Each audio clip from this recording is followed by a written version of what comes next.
then while Carter is at home using these publicly available security cameras, looking around town, spying on his classmates, he is doing so on a public forum. However, he eventually does go into logging on to private security cameras.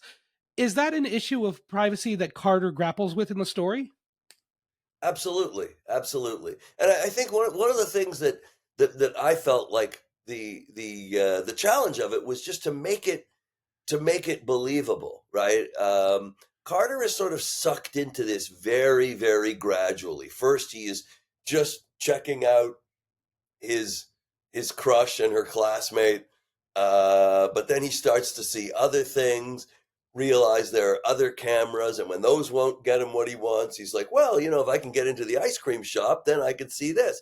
And then he starts to see some strange things around town that he can't explain. Animal sightings of animals that have no business whatsoever being in his sleepy suburban town. And he's like, what's this? And when he researches that, he realizes these are all endangered species, and begins this sort of process of putting together evidence of an endangered species trafficking ring in his little town, right?